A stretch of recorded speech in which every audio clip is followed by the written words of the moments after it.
Hi, Grey Tiger here, and welcome to my series taking a look at the unique mechanics of each of the races in Warhammer 2. In today's video, we take a look at our second elven race, who reside upon the island of Ulthuan. That's right, it's those snooty, pointy-eared freaks, the High Elves. They were the first race I played as in Total War Warhammer, as I missed the first game when it came out, and only got into the franchise earlier this year. They're one of my favourite races to play, having played campaigns with all of the legendary lords. So how do the High Elves stack up? Well, they are perhaps the most complete race in the game, having 6 legendary lords, 4 of which have unique mechanics to one degree or another. They have start positions spread nicely throughout the Vortex and Mortal Empires maps, and have some of the best archers in the game, though they do have their flaws, as we may discover. So let's start by taking a look at the mechanics that are shared by all of the legendary lords. The first is the Intrique system, where you accumulate influence for various actions in the game, which can then be spent to recruit better heroes and lords, and to influence the behaviour and diplomatic stances of rival factions, either in regards to your faction or to other factions in the game. It's a nice enough mechanic, but I'd like to see it have more diplomatic impact, perhaps even having the ability to pressure opponents into war. As it stands, it doesn't feel like it has much impact on the other factions, and I tend to save my influence solely for recruiting better lords and heroes. The second mechanic is the Espionage system, which gives you sight over regions owned by factions that you have trade deals with. This is a rather small system, but has the potential to be a great deal more, and should perhaps also give you insight into the actions of the factions that you are trading with. I'd like to see your traders report gossip from faraway courts, which can then give you an idea of who they are fighting, what victories they have won or losses they have suffered, along with what their intentions may be. You could spend influence to push trade deals more into your favour, or even coerce your trading partners into dropping trade deals with your opponents. How would you like to see trade expanded in the game? What ideas do you have? I would love to see them in the comments below. Our third mechanic is the ritual system, which is shared by all the new races in Warhammer 2. Each of the lords have access to the same core rituals, with 1 or 2 unique to them and their gameplay style. It's a good system that I have previously mentioned would be nice to have across all races in the game. Hopefully, we might see this expanded in Game 3 as they continue to balance all of the races. The fourth and final mechanic, shared by all High Elf factions, is the martial prowess ability. This sees your troops fight better in combat when they are at or near full strength. A fine mechanic, but once again, it has little depth. It would be nice if the different legendary lords each had a unique take on this mechanic, with their own bonuses and the ability to improve the martial prowess system through technology and character skills. So, there we have the shared mechanics that are currently in the game. Compared to most races, I believe they are in a good spot, but the recent rework for the Greenskins has shown what is truly possible, and even though the High Elves are done for Game 2, I look forward to seeing what new toys they will get come Game 3. In the meantime, what new system would I propose for the High Elves? Well, I like their dedication to their gods of the Kadai, mentioned throughout their lore, and believe that this could be a good basis for a solid mechanic. I would add a new resource called Reverence, which can be gained by honouring the gods in battle, and by completing missions in the name of the gods. Each god may have a different type of mission tied to them that reflects their nature and interaction with the High Elf society, and completing these missions allows you to fill a resource bar on the new Kadai screen. As you fill the resource bar, different blessings by the different gods become available, and you can choose to spend the resource on those blessings, or to accumulate more to access the higher tier abilities. Once you spend the resource on a chosen god's blessing, it will apply to your armies for a specified number of turns, and your resource will be depleted by the amount you spent. You may have a single blessing active at any one time, but may override that active blessing as long as you have the resource to spend.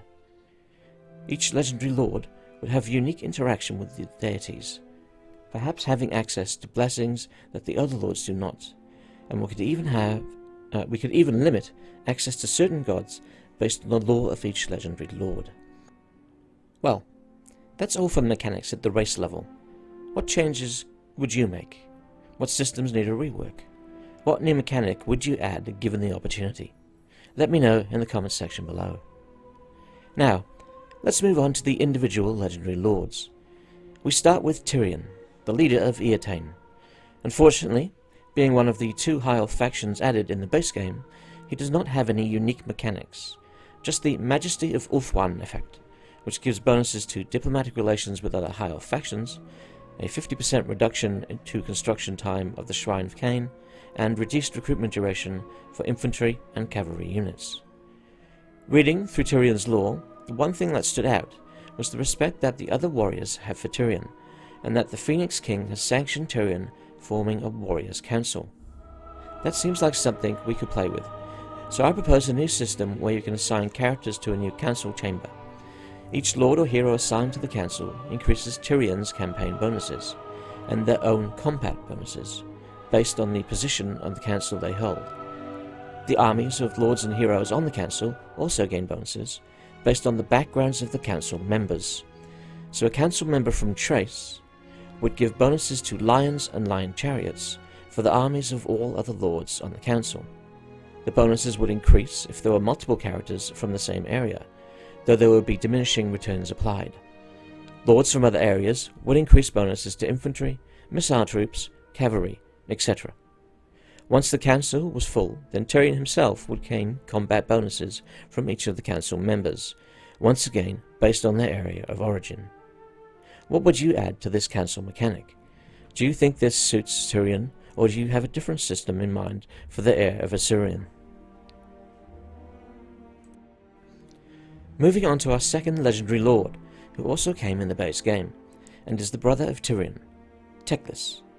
He, much like his brother, has no unique mechanics, just the High Lawmaster effect, which grants bonuses to diplomatic relations with men, High Elves, Wood Elves, Lizardmen and Dwarves, a reduced construction cost for mage buildings, increased recruitment ranks for magical characters, and a 25% discount to the recruitment of Swordmasters of Hoeth and Phoenix units.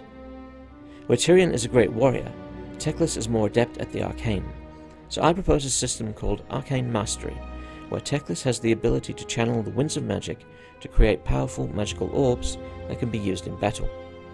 This would introduce a new resource called Arcane Energies, that is displayed on a progress bar aligned to the left-hand side of the campaign screen. You would be able to use the Lilith's Blessing campaign stance to harvest the arcane energies equal to the amount available in the current region. As you harvest more energies, you will be able to channel them into more powerful arcane abilities for use by your armies. You can then spend the arcane energies in exchange for a set number of charges of the ability selected, and the arcane energies resource pool would be depleted accordingly. Several of the abilities would initially be locked, and would unlock as Teclis reaches specific levels in the campaign. Arcane Mist is the cheapest ability, costing 200 arcane energies, for 3 charges. It causes confusion among targeted enemy unit, lowering leadership and melee defense for a short period, and is unlocked from the start of the campaign. Arcane Net is the second ability, which costs 300 arcane energies, for 3 charges. It causes a targeted enemy unit to be locked in place for a short period, and is unlocked from the start of the game. The third ability is Arcane Wind, which costs 400 arcane energies, and once again for 3 charges. It causes moderate damage in a cone shape to any units caught in his path. This ability is not available until unlocked when Teclis reaches level 10. The fourth ability is Arcane Shield, that costs 500 arcane energies for 3 charges. It deploys a shield that provides an increased ward save to your units under its protection, and causes moderate damage to any enemy units caught in its area of effect. It is not available until unlocked when Teclis reaches level 15. The final ability is Arcane Vortex, that costs 600 arcane energies and causes major magical damage to any units it touches over a wide area. It is not available until unlocked when Teclis reaches level 20. Once Teclis crafts the arcane orbs, they are available to any of the faction's armies, not just the army that Teclis is a part of. A final addition to the mechanic would be a new landmark building for Teclis that increases the rate of arcane energies channeled and also increases the number of charges up to a maximum of 5.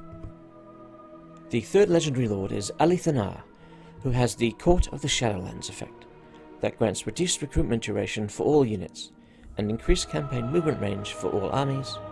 He also has several unique mechanics. Firstly, there is Marked for Death, that periodically targets enemy characters that need to be killed to receive bonuses, of which you can have 3 targets active at any one time. This is a simple mechanic, which can grant some nice bonuses if you can manage to carry out the assassinations, which can sometimes be quite distant. The second mechanic is Shadow Realm, which allows Athel Tamarha and his armies to move rapidly across the campaign map, much like the Dwarf Underway mechanic. To supplement these mechanics, I would add a system called From the Shadows, which allows you to summon several different units in battle, much like I proposed for Skarsnik's Sneaky Gits mechanic in the previous video. There would be 3 units that could be summoned during battle from the shadows. These abilities are unlocked by influence that is displayed on a new progress bar. Some tiers will provide bonuses to summoned units and Athel Tamarha himself, while others would unlock the summon abilities. The first ability to unlock would be the Shadow Wolves, which are a fast attack unit, much like War Lions. These become available at tier 4 and could be summoned twice per battle. The second ability to unlock would be the Shadow Vultures, which are a flying unit with a Shadow Mist ability that confuses enemies they are in combat with. They would be available at tier 6 and could be summoned twice per battle. The final unit to unlock would be Shadow Masters, which are an elite form of Shadow Warriors that have the Shadow Mist ability along with high melee attack and poison damage. They would be available at tier 8 and could be summoned once per battle. So, onto our next lord, Alarielle, who was added as part of the Queen and the Chrome DLC. She has the Carnival of the Everqueen effect that grants additional handmaiden capacity, additional rituals that buff tree spirits and magical abilities, along with reduced influence cost for intrigue actions. Her unique mechanic is the Defender of Ulthuan, where she receives bonuses as more of Ulthuan is brought under the control of High Elf factions, but inflicts penalties if regions are controlled by other races. Tied into this is the Mortal World's Torment, where Alarielle's power weakens on the battlefield as chaos seeps into the world. Only ridding the world of chaos can restore her to her full strength. A second mechanic is Power of Nature, where she spreads joy and reward as she moves around the elven lands. This boosts the region's public order and reduces corruption. These are quite basic mechanics that don't give Alarielle that much additional power.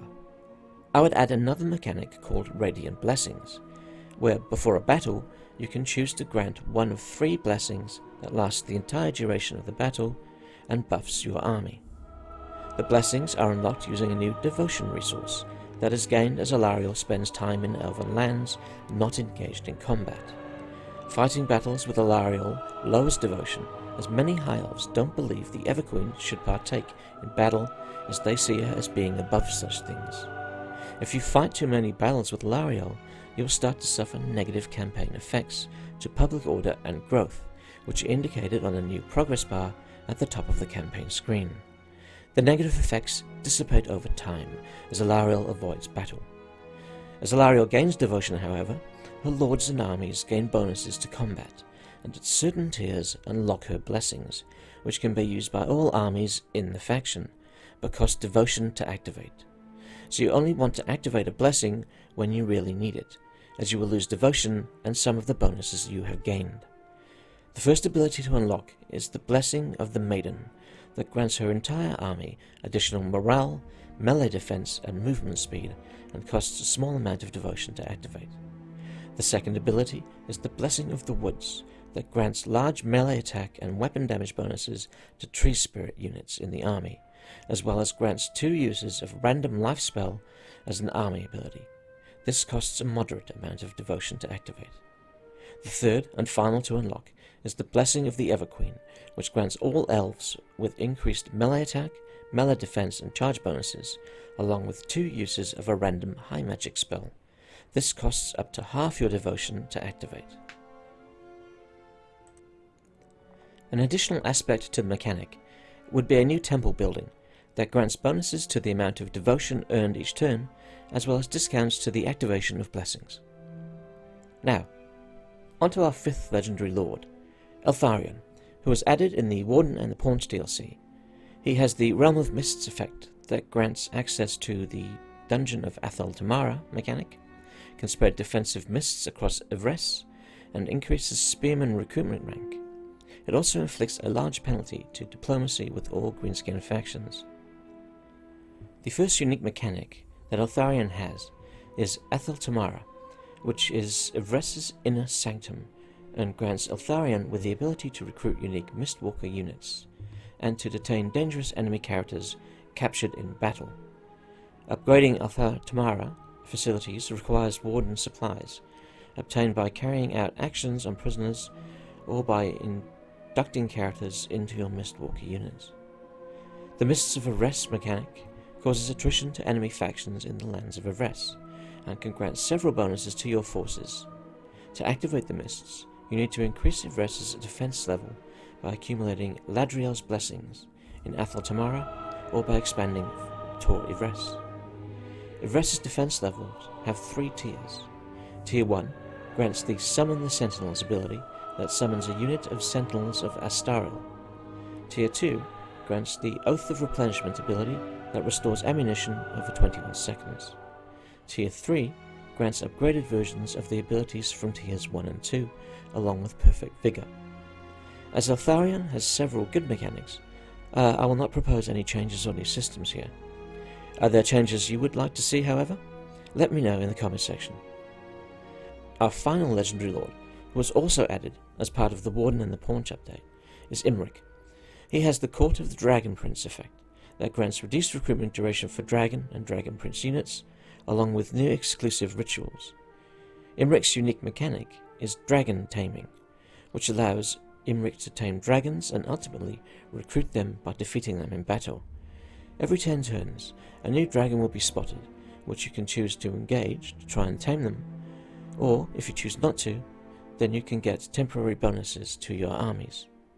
Intrique's mechanic is quite simple, but a lot of fun, and allows for a very powerful army to be created once you have access to all the dragons available. Much like with Eltharion, I will not suggest any changes or new systems for Intrique. If you have suggestions, however, I would love to read them. Well, wouldn't you know it? That brings us to the end of the mechanics for the High Elves. I hope you've enjoyed the video and my ideas for some additions to the High Elves to give them some flavour in the different faction campaigns. In the next mechanics video, we will look at the Lizardmen and examine what systems they have to offer. Until then, I'd like to say thanks for sticking around to the end of the video, and as always, would welcome feedback. If you've enjoyed the video or any of my other content, please subscribe to the channel, and you can also find me on Twitter, where I post regular updates on my own mods. I'm Grey Tiger, it's been fun, and I'll hopefully catch you next time.